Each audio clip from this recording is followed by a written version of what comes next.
Magandang hapon mga kaibigan. Ito po yung kuwan natin mga idol. Naka-ready na po yung ating ititindang talong mga idol oh. Dalawang basket po.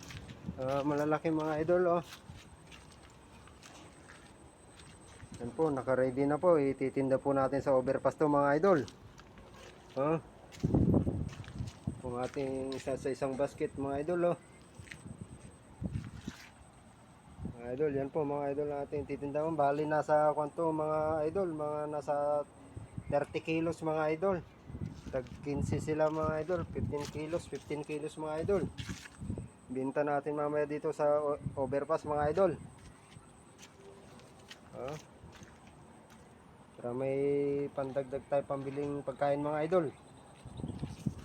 Yan pong ating ibibinta sa overpass mamaya mga idol. Sa silong ng overpass mo mga idol 30 kilos po to mga idol.